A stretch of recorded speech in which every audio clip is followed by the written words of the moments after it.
Voy a pedir a la doctora Alessandra Minichelli que se acerque a este estrado para recibir en nombre de nosotros a nuestro último conferencista, el doctor Patrick Moore. Bueno, disculpe porque los tiempos, la verdad, se nos estiraron indebidamente, pero bueno, ojalá todos puedan acercarse a la plenaria a escuchar a Patrick Moore. Líder en el campo ambientalista internacional por más de 40 años, el doctor Patrick Moore es cofundador de Greenpeace, habiéndose desempeñado durante 9 años como su presidente para Canadá y 7 años como su director a nivel internacional. Fue asimismo pieza clave en la mayoría de las campañas que convirtieron a Greenpeace en la organización de activistas ambientalistas más grande del mundo. Sin embargo, y como escucharán en breve, sus conceptos y argumentos los sorprenderán, desde que el doctor Moore es un ferviente defensor de la actividad nuclear, crítico de las energías renovables y de la revolución energética alemana, conocida como Energiewende, que, como ustedes saben, está fundada en las energías eólica y solar y el abandono absoluto de la energía nuclear. Encontrarán además en él a un defensor del dióxido de carbono, es decir, la molécula maldita que supuestamente provoca el calentamiento global. Su abordaje resulta digno de ser conocido, más aún en estos tiempos de grandes discusiones y debates en torno al cambio climático y cómo combatirlo sin afectar por ello el desarrollo de nuestras economías, sin caer en la tentación de sistemas energéticos más caros y complejos como los basados en las energías renovables. Esta es la primera vez que el doctor Moore visita nuestro país y nos encuentra en este bicentenario tratando una revolución energética, pero al modo argentino, es decir, en función de nuestras prioridades, nuestras metas de desarrollo con inclusión social y de acuerdo a una solución argentina a los problemas argentinos. Hoy, como decimos desde la Fundación Observatorio de Responsabilidad Social, con una mirada autóctona. Estos innumerables beneficios, la revolución energética verificada en Argentina está logrando un hecho inédito en nuestra historia, la mayor diversificación de la matriz que se recuerde, pero una diversificación impulsada por las energías hidráulica y nuclear. Lo hace el país por una cuestión medioambiental, no exclusivamente. Desde el 2003, la energía es un bien estratégico y fundamental en la industrialización del país, en su desarrollo científico y tecnológico y en la mejora progresiva de la calidad de vida de la población. Cada obra energética, cada avance energético se piensa en función de estos objetivos, en el marco de un federalismo genuino, eje del tema de este Congreso. Desde allí, la importancia que han adquirido las energías hidráulica y nuclear, sin destacar, por supuesto, a los hidrocarburos, incluso al carbón, siquiera las renovables, pero por cierto, han alcanzado un desenvolvimiento nunca visto en el país. Pero la Argentina precisa energía abundante, confiable y barata. A propósito, y como el mismo Moore explicó en una reciente entrevista al Observatorio de la Energía Tecnológica e Infraestructura para el Desarrollo, OETEC, el 88% de la energía mundial proviene de los combustibles fósiles y a su vez estos representan alrededor del 98% de la energía del transporte. ¿Cómo llevaremos la comida a las tiendas sin petróleo? ¿Cómo harán los agricultores para cosechar sus cultivos? ¿Retrocederemos hasta tener el 80% de la población empleada en el cultivo de alimentos? Greenpeace dice que debemos terminar con nuestra adicción a los combustibles fósiles, a la vez que ataca una plataforma petrolera rusa sobre un bote con motor diésel. Solo puedo suponer que tienen un deseo de muerte colectivo para la especie humana. 0 emisiones significa 0 personas o retroceder al menos 10.000 años antes de que empezaran a despejarse los bosques para la agricultura. En cuanto a nuestro pujante desarrollo nuclear y la reciente terminación de nuestra tercera central, la central nuclear Néstor Kirchner, Moore se ha expresado más que favorablemente. Los ecologistas, tanto en sus versiones políticas como activistas, que quieren el fin del plan nuclear argentino, deberían prestarle más atención. Siempre interesante y digno de escuchar, dueño de una historia riquísima, intelectual de aquellos que sacuden neuronas e invitan a una permanente reflexión, su visita a la Argentina y a este Congreso nos llena de satisfacción. Los dejo entonces con el fundador de Greenpeace, el doctor Patrick Moore.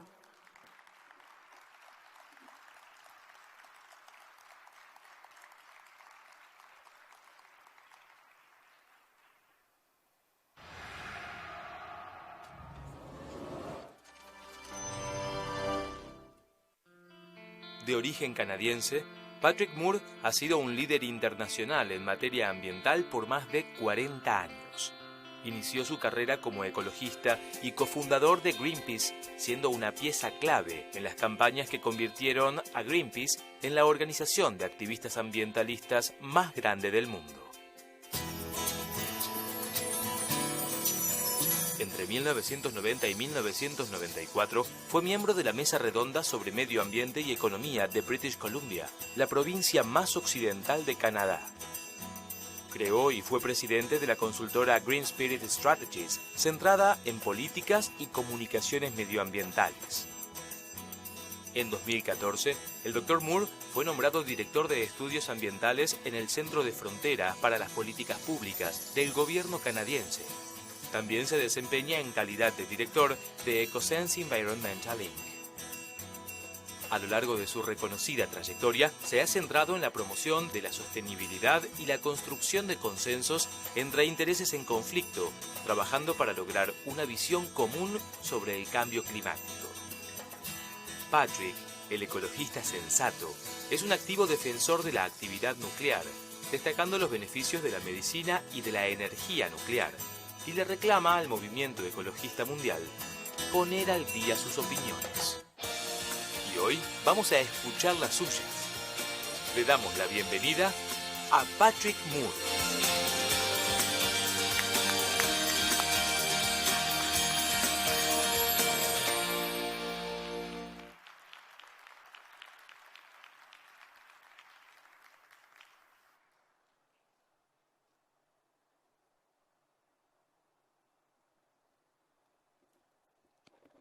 Thank you, Alessandra, for that introduction, and good evening, everyone. Buenas tardes a todos. Trataré de ser breve porque es tarde. Voy a tratar de presentarles y decir que la responsabilidad social hoy es también cuestión de pensar en el impacto ambiental. Y si no tenemos una buena responsabilidad ambiental o buena política ambiental, terminaremos con esa política social. Creo que Alessandra explicó claramente que si fuéramos a prohibir los combustibles fósiles, ¿cómo lograríamos que los alimentos lleguen a los negocios? ¿Cómo cosecharían los productores? ¿Cómo llegamos a trabajar a la mañana? Hay un mundo de fantasía que nos están tratando de vender y no podemos escuchar estas cosas, si no vamos a destruir nuestra propia civilización. Pero primero, permítame contarles un poquito sobre mi principio en Greenpeace. Antes de eso, acá crecí yo, en un pequeño pueblo flotante en el extremo al lado del Océano Pacífico. Todos los días iba a la escuela en barco y después, a los 14 años, sin saber la suerte que había tenido creciendo ahí en esa aldea de pescadores, con arroyos, me mandaron a una escuela de pupilos cuando tenía 14 años y después fui a la Universidad de British Columbia estudiando ciencias de la vida, biología, bioquímica, algo de silvicultura, que es la industria en la que mi familia ha trabajado más de 100 años en la Columbia Británica, y después en los años 60 descubrí la ciencia de la ecología, que es cómo se interrelacionan todas las cosas vivas y cómo nosotros estamos vinculados con ellos. Estaba haciendo mi doctorado en ecología cuando fui parte de un pequeño grupo en un sótano de una iglesia después de radicalizarme, porque yo estaba estudiando ecología en el momento más álgido de la Guerra Fría, la guerra de Vietnam y el problema nuclear, con una nueva conciencia a nivel mundial. Me uní a este pequeño grupo de personas en un sótano de una iglesia de Vancouver.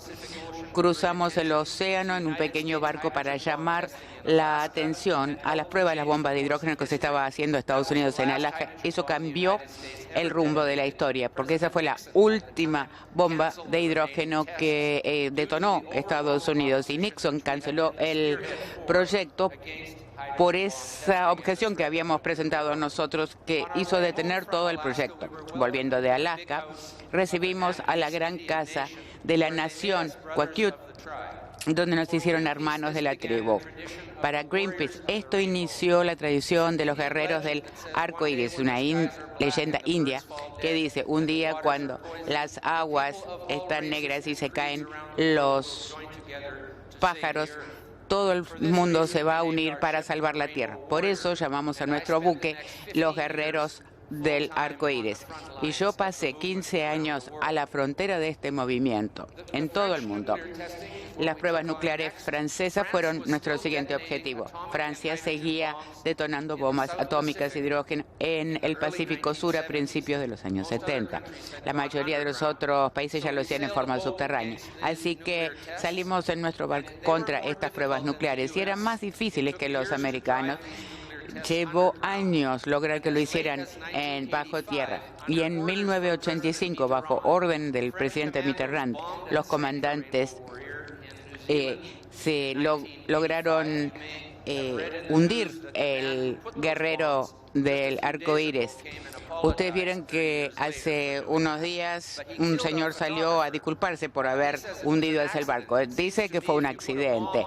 Yo creo que si uno pone una bomba en un barco donde hay personas, alguien va a salir herido. Y eso fue una tragedia para nuestra organización Greenpeace. Volviendo a 1975, acá estoy llevando un bote inflable al primer encuentro con la flota de balleneros Factoría en el Pacífico Norte en 1975.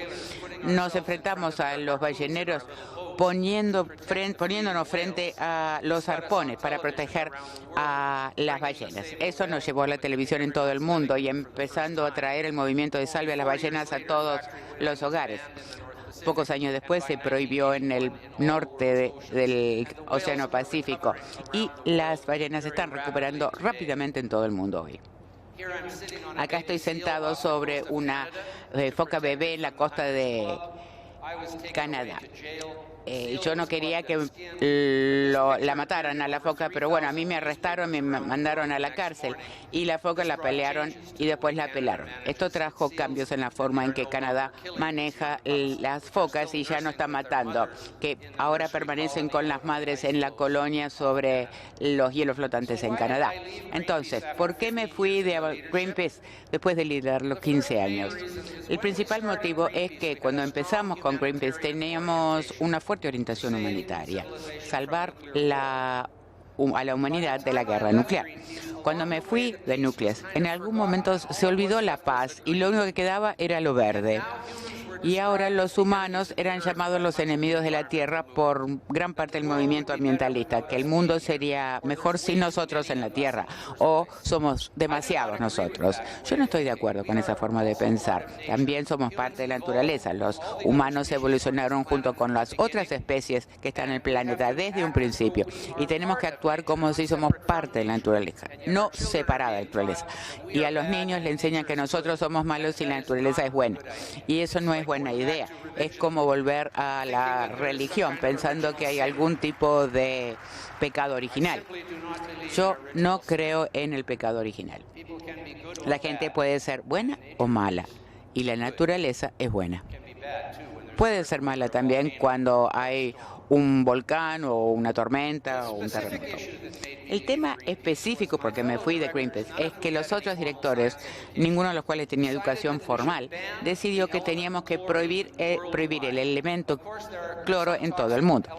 Ahora, hay algunos elementos tóxicos que se fabrican con cloros y algunos deberían ser controlados y tal vez no usados para ciertas cosas, pero prohibir un elemento de la tabla periódica química es ridículo, especialmente cuando no los pude convencer que la verdad era que el cloro es el más importante de todos los elementos de la tabla periódica para salud pública y medicina. Agregar cloro al agua y a las piscinas fue el primer y mejor avance de toda la historia para poder evitar enfermedades transmitidas por agua.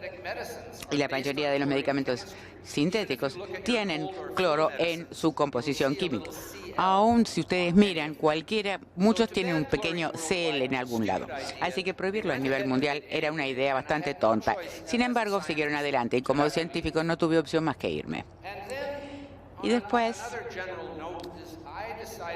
decidí, cuando me fui de Greenpeace, que iba a basar mi política ambiental en aspectos científicos y la lógica, mientras que gran parte del posicionamiento de los ambientalistas se basan en la exageración, información errónea y temor.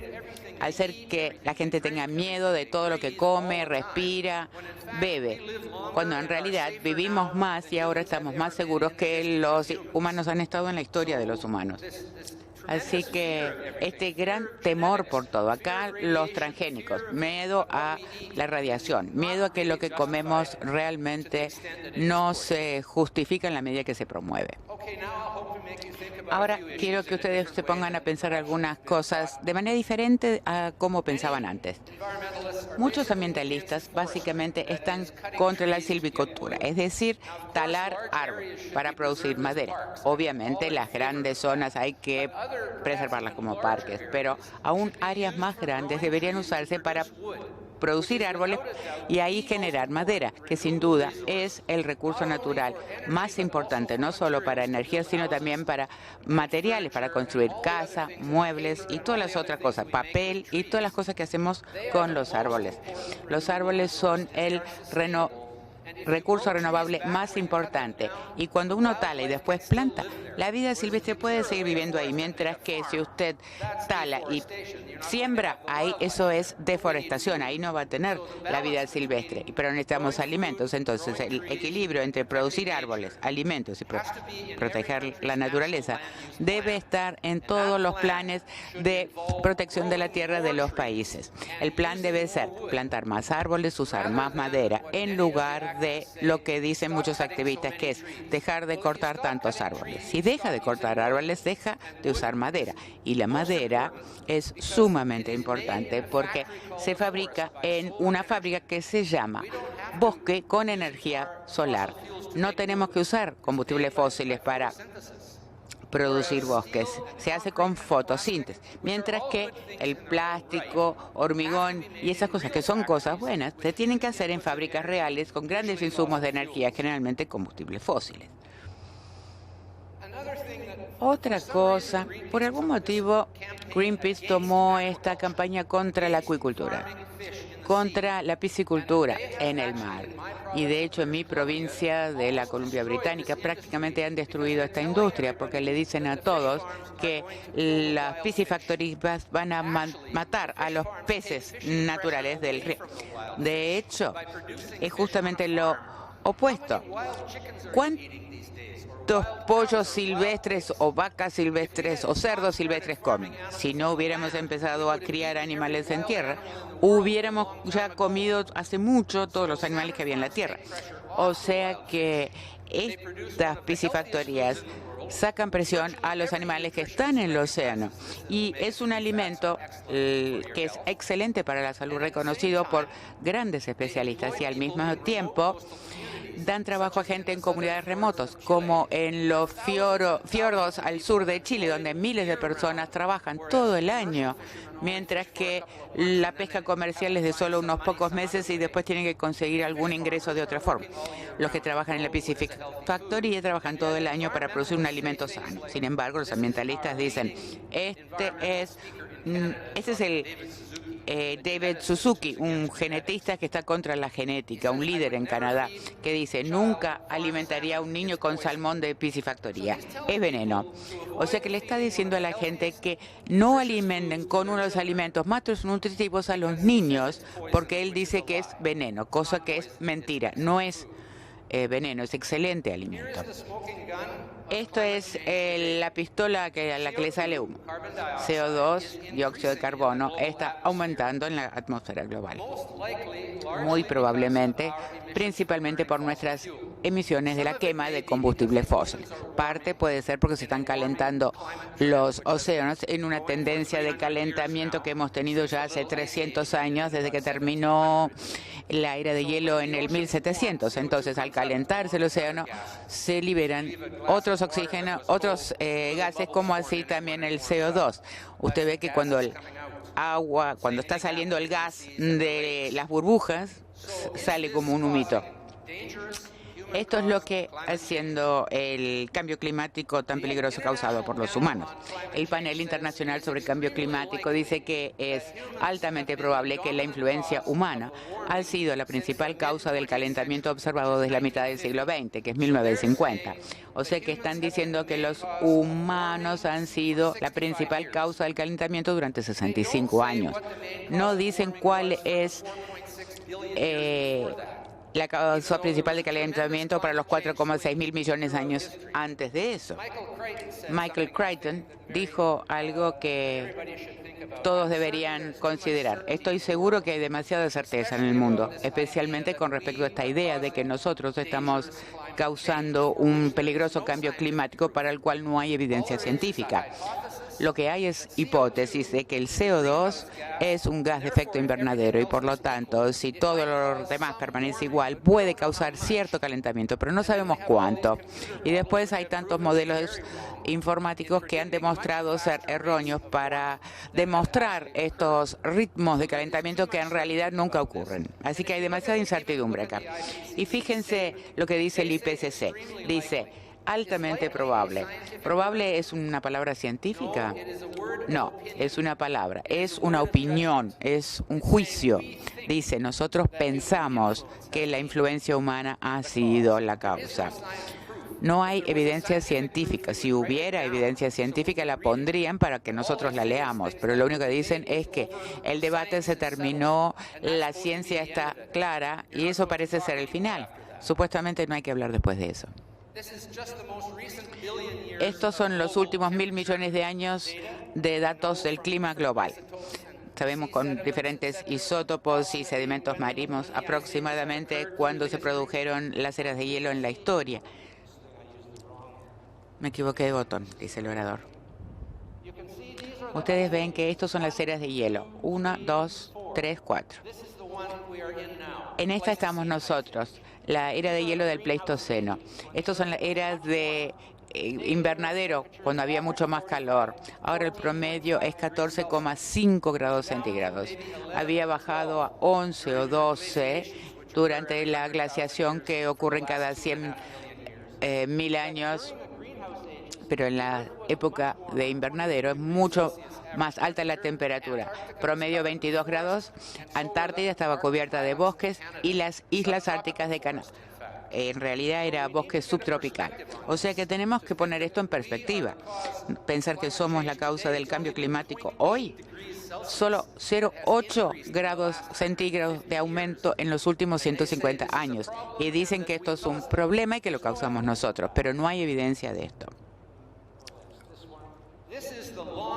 Esto es los 600 millones de años, largo plazo. Esto es la temperatura. Yo les mostré esta curva y esto, pero este es el nivel de dióxido de carbono en la atmósfera global. A veces parece estar en correlación, pero otras veces está nada sincronizado, como acá y acá, donde la temperatura sube, aunque el CO2 baja. Y acá, cuando aumenta cantidad de CO2, baja la temperatura. No hay suficiente correlación para decir que sabemos con certeza que esto es una relación de causa-efecto. Y acá, estos son los últimos datos de 1880. Esto es lo que dicen que hemos hecho nosotros. Después de 1950, que está acá. Dicen que somos responsables principalmente de este aumento de temperatura, pero no dice qué causó esto entre 1910 y 1940. Estamos volviendo al 1700, cuando la Tierra se empezó a calentar después del pico de la era de hielo. Simplemente quieren que pensemos en este pedacito y no se explica qué es esto. Esto es medición satelital de la temperatura terrestre, mostrando que hay durante 18 años y 7 meses ya no ha habido un aumento en la temperatura de la Tierra. En este mismo periodo hemos emitido 1/3 de todo el dióxido de carbono que los humanos han emitido desde que empezó la era industrial. Sin embargo, no ha habido un aumento de temperatura en este periodo y nadie sabe qué va a pasar después. Si va a volver a subir, subiendo y bajando. Hace 300 años que está subiendo, pero a lo mejor decide bajar o permanecer estable mucho tiempo. No sabemos la respuesta a esto.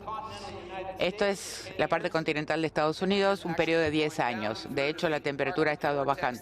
Ya escucharon del vórtex ártico que está haciendo que sea sumamente frío comparado con el frío, con el promedio que han tenido. Estos son periodos de frío. Este es el hielo marino en el hemisferio norte. Esto es la divergencia de la media o la anomalía, como se llama, pero se ha reconsolidado a un nivel más alto en los últimos años. O sea que no es que parece que va a desaparecer. Esto es Antártida. Hemos visto el nivel más alto de hielo marino en los últimos 10 años desde que empezamos a medirlo en 1979. Y esto es solo lo que sabemos, es todo lo que sabemos. Esto es cuando los satélites empezaron a medir con mayor precisión. Y si ponemos los dos juntos, acá tenemos la anomalía desde la media de todo el hielo marino de la Tierra. Hay una mínima reducción, tendencia de reducción, pero no es significativa. De manera que no es que la Tierra está cayendo por el acantilado. Esto es aumento del nivel del mar postglaciar, que tuvo su máximo punto hace unos 20.000 años. La mayor parte del hielo ya se había derretido hace 8.000 años y no hay evidencia de que ha habido un aumento neto en el nivel del mar desde entonces. Ha fluctuado, sube y baja en los periodos de enfriamiento y calentamiento, pero parecería que hay muy poco cambio en este periodo. Esto es de 1971. Sabemos que la energía de los ciclones tropicales, vemos que no hay una tendencia de aumento en las tormentas tropicales. De hecho, estamos en un periodo bastante tranquilo en estos últimos 10 años. Y hasta el IPCC reconoce esto, que las tendencias a largo plazo no se han debido a cambios climatológicos causados por humanos o por el clima. Vemos que hay un movimiento en la comunidad científica que sigue diciendo que los eventos climatológicos son cada vez más extremos, pero los eventos no lo demuestran, simplemente lo siguen diciendo y eventualmente la gente lo empieza a creer. Las nubes, en realidad, son como en el póker, el Joker. No se sabe qué va a pasar en un mundo con el hielo, vapor y nubes, porque el agua es el principal gas de efecto invernadero responsable de un fuerte porcentaje de aumento de temperatura comparado si no hubiera agua en la atmósfera.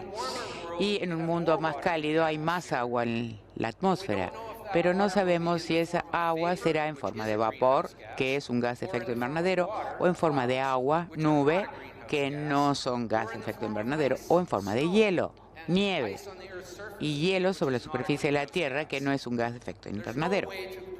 No hay forma de predecir esto en la computadora. Ni siquiera se puede predecir bien la cubierta de nubes mañana, ni hablemos de dentro de 100 años.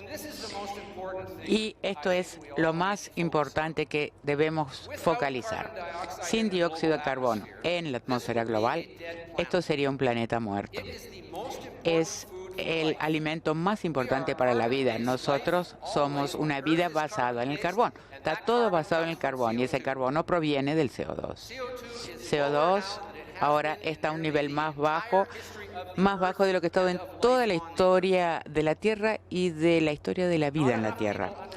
no hay suficientes personas que lo entienden. Le enseñamos a la gente que dióxido de carbono es un contaminante tóxico y en realidad a las plantas les gustaría obtener mucho más. Ahora está en 400 ppm en la atmósfera global. Las plantas quieren 1.500 a 2.000 ppm. 4 o 5 veces el nivel que tenemos ahora para poder crecer más rápido.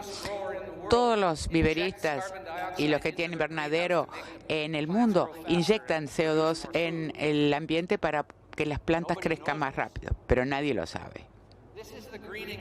Esto es el verdeamiento de la Tierra causado por nuestro aumento de CO2. Esto es un hecho. Donde están las zonas en verde más oscuro, la biomasa está aumentando y la tasa de crecimiento de las plantas está aumentando. No solo las plantas sembradas, sino también los árboles y las malezas. Esto ha sido demostrado en California, Estados Unidos, Europa. Las plantas están creciendo 40 veces más rápido de lo que hacían en 1960, pero nadie se entera de esto. El verdeamiento de la Tierra está causado por mayor cantidad de CO2 y va a continuar aumentando hasta 200.000 ppm o hasta 3.000 ppm. En el pasado, la vida estuvo bien con 4.000, 5.000 y hasta 8.000 ppm de CO2, que es el límite en la mayoría de los submarinos y naves espaciales. Lo tratan de mantener a 7.000. Por debajo de eso no tiene efecto negativo sobre la gente. Los que están en un submarino y tienen un contenido de CO2 entre 5 y 8.000 no les pasa nada.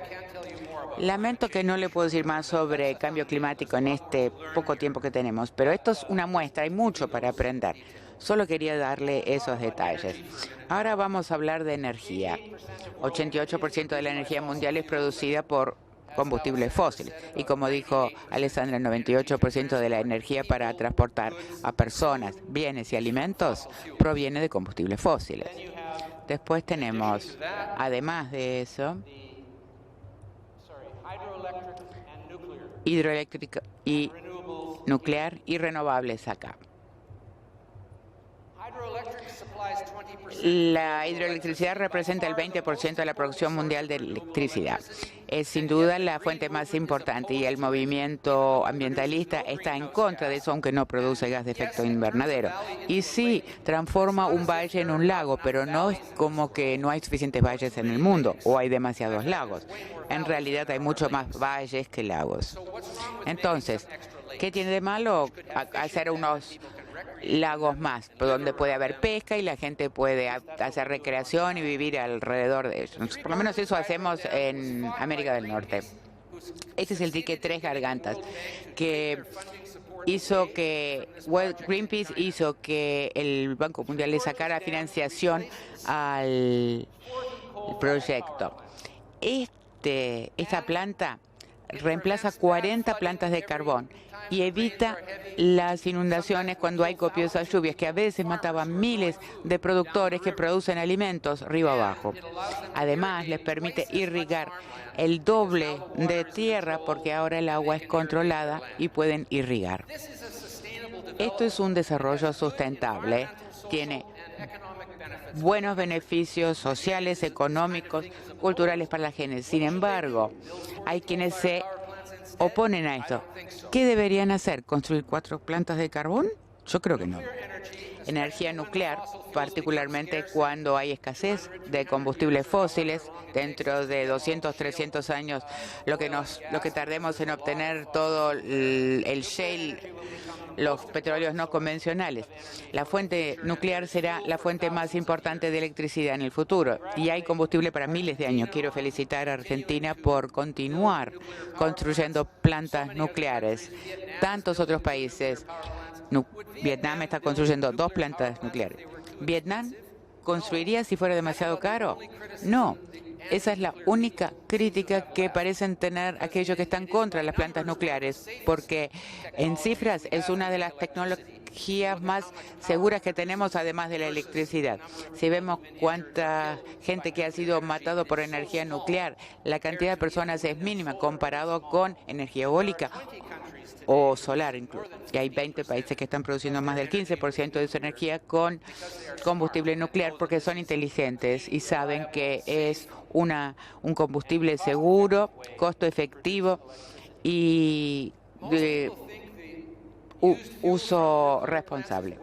Muchos creen que el combustible usado es desperdicio. Los rusos y los chinos saben que no lo es. Están construyendo plantas para usar este combustible usado porque la mayoría de la energía todavía está adentro y sabemos cómo construir los reactores para poder sacar esa energía.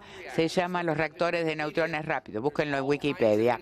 Hay mucha información sobre eso. Así que esto no es residuo, es uno de los combustibles más importantes para el futuro, especialmente cuando haya escasez de uranio natural.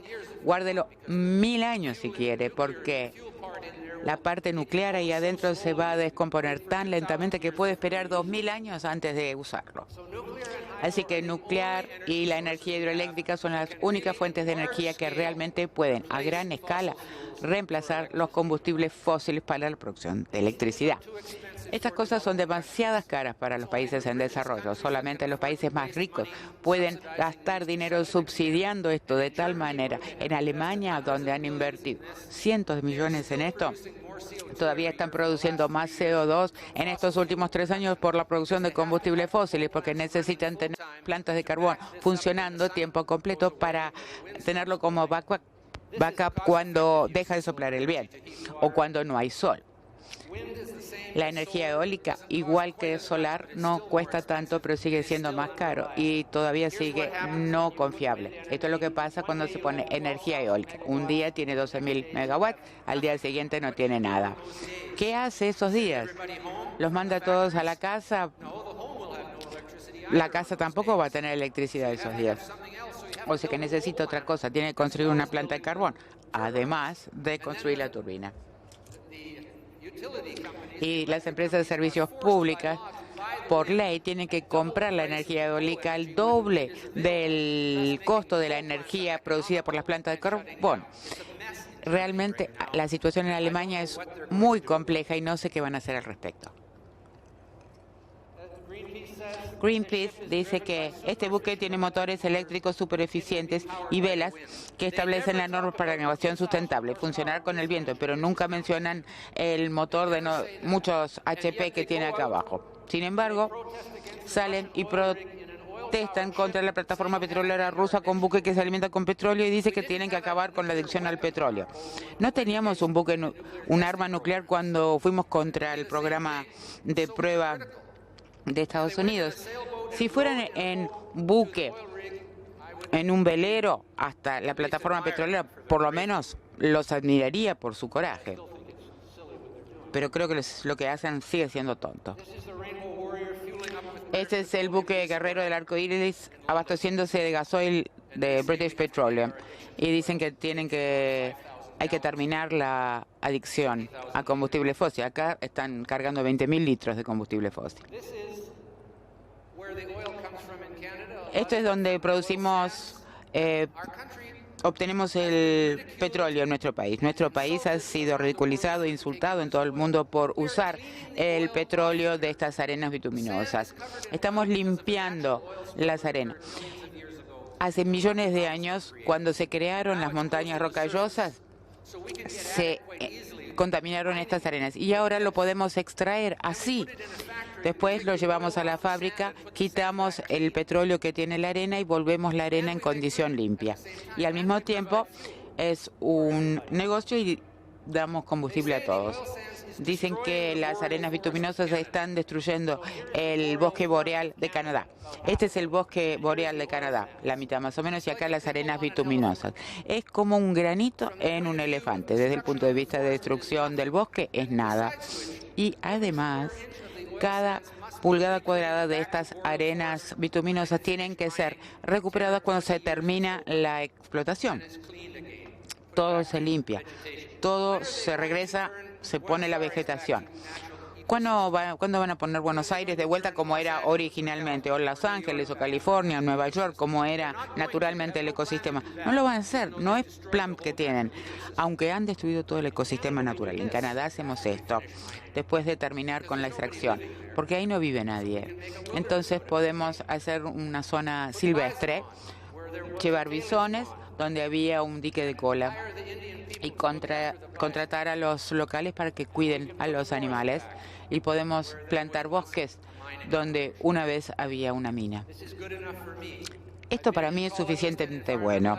He sido activista ambiental y ecologista durante muchísimos años. Esto no me parece nada mal. Poder así obtener el petróleo para que funcione nuestra civilización. 1.000 millones de vehículos. Si esos vehículos no tuvieran el petróleo, mañana a la mañana la civilización rápidamente se va a detener. Y pronto la gente va a empezar a morir. Y pronto todos los árboles desaparecerán, porque ¿qué otra cosa pueden usar para combustible si no tiene combustibles fósiles? No sería un buen resultado ambiental ni humanitario. Así que rápidamente les voy a contar un poquito sobre el arroz dorado, arroz tranquilo, que podría ahorrar o permitir que no mueran 200.000 chicos todos los años. La soja que ustedes producen acá es segura. Ustedes ya lo saben. Greenpeace y otros están luchando a muerte, no solo contra soja, sino también el arroz dorado, que es un arroz transgénico que contiene betacaroteno, que produce vitamina A. Los cultivos transgénicos están siendo adoptados por muchos países, pero hay muchos que le temen y no hay motivo científico para demostrarlo. Esto es deficiencia de vitamina A en niños en edad preescolar. 200 millones de niños jóvenes tienen deficiencia de vitamina A. Y todos los años más de 2 millones mueren por enfermedades relacionadas con la deficiencia de vitamina A. Y 250.000 medio millón quedan ciegos y después mueren. Primero quedan ciegos y después mueren. Estas son las organizaciones que están desarrollando el arroz dorado. La Fundación Rockefeller, la Fundación de Bill y Melinda Gates, el Instituto de Salud, todas buenas organizaciones que están tratando de hacer algo por razones humanitarias. Con el arroz dorado no se va a ganar dinero. En Filipinas, en el Instituto de Investigación en Arroz de Filipinas lo están cultivando. Greenpeace hacen que gente que está protestando vaya y destruya el cultivo, aunque están haciendo pruebas experimentales. Dicen que puede ser peligroso para la salud de los niños. En realidad es arroz que solo contiene betacaroteno. Salen a la calle y dicen arroz dorado con la calavera para asustar a las madres, para que piensen que el arroz dorado le va a hacer mal a los chicos, cuando en realidad le va a salvar la vida. Esto, lo que están haciendo acá es maldad, pero lo hacen igual. Le podría mostrar muchísimo más, pero me limita el tiempo. Esto es lo que pasó en India con la producción de algodón, porque trajeron el arroz transgénico. Vandana Shiva, activista de Greenpeace, dice que los productores se están suicidando por Monsanto. Es genocidio. En realidad, los suicidios en India están reduciéndose desde que se lanzó el algodón transgénico. Y, más importante, India tiene per cápita la tasa de suicidio más baja que Estados Unidos, igual que Canadá, Australia y Nueva Zelanda. Son gente felices. Este es el científico que lidera el programa para desarrollar el arroz dorado o transgénico.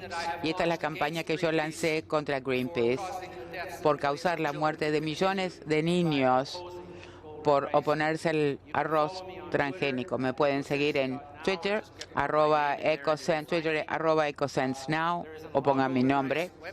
Hay un sitio web de arroz dorado, tengo mi propio website también. Y esto es una campaña familiar desde el principio. Este es mi sobrino, este es mi hijo, este es mi hermano, mi esposa también estaba con nosotros, que la hicimos la campaña en Europa y en Asia. En marzo viajamos por toda Asia, India, Pakistán, Bangladesh. Tuvimos excelente recepción y generamos conciencia acerca de este tema. Y lamento mucho que tengo que estar contra la organización que ayudé a crear. Muchos de los temas estoy en desacuerdo con ellos intelectual y filosóficamente, pero con este tema me opongo violentamente porque realmente están haciendo algo mal, diciendo a la gente que el arroz dorado puede hacerle mal a los niños, mientras que la razón por la que la comunidad humanitaria lo está desarrollando es para evitarle una muerte temprana a estos niños. Les agradezco muchísimo por escucharme y espero haberles dado material para que piensen.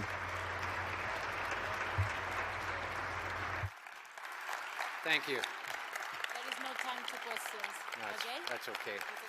There's no time for questions. If you want to find out more about what I've talked Saber about más this evening, acerca de lo que my yo book he is just mencionado up there. acá, mi libro estaba acá, se llama Confesiones de un desertor de Greenpeace. La creación de un ambientalista con ideas. Si lo quieren comprar para su iPad o su Kindle o su tablet, Confesiones of a Greenpeace Dropper de Patrick Moore. Es un libro con muchas hojas, muchas referencias, toda la historia de Greenpeace inicialmente, los primeros 15 años, y se tratan todos estos temas en mucho más detalle. Muchísimas gracias. Fuerte el aplauso para el doctor Patrick Moore.